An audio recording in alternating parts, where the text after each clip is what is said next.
Snyder, Fox News. It's State of the State week in Lansing, where Governor Rick Snyder takes center stage, mapping out his New Year agenda. The speech this year is against the backdrop of an economy that is in recovery but still not very robust, and look for a renewed push to pass legislation allowing guns in schools, even though the governor has vetoed the measure. Fox 2 political correspondent Tim Skubick is with us, as he is every Monday morning. Tim, good morning to you. Morning, Alan. How you doing, man? I'm doing good. I take it you'll be there later this week? Absolutely. Absolutely. This is going to be the governor's most important and most critical State of the State, number 3, because he's trying to patch up some differences that he has with Democrats. So everybody in town, Alan, will be looking for that olive branch and how large the branch is and how far the reach is to the Democrats. I know that many of the Ds are looking for that, and if the governor is smart, and he certainly is, I think there will be that element in the speech.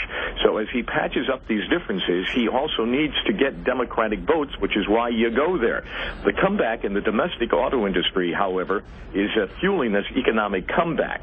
And leading the recovery with the auto industry is 16 million units are going to be sold over the next couple of years. However, all of those jobs that were lost over the last decade, well, this recovery will not repeat, will not bring all of those jobs back.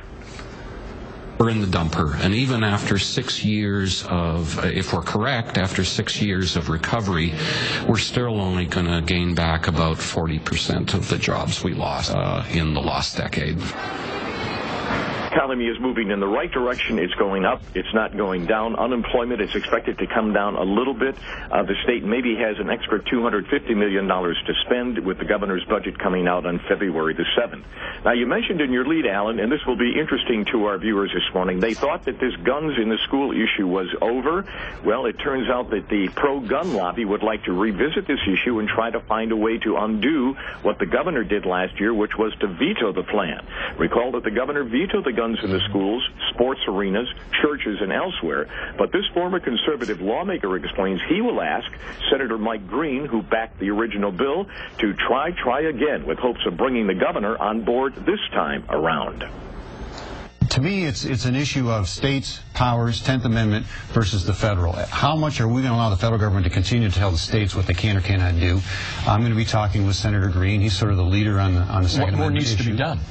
Well, I just think we need to assert, as a state, our freedom, our power to say what we can and cannot do in regard to Second Amendment rights. So you want him to reintroduce the bill that was vetoed? Yes, absolutely.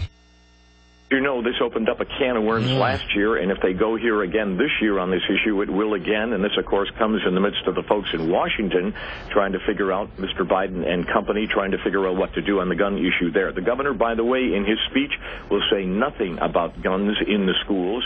He believes that is a federal issue, not a state issue, and the coverage of that speech on Wednesday night begins at 7 o'clock. Going to be a big week this week, Alan. All right, and, you know, since you said you're going to be there in Golden Globes fashion, I have to ask you,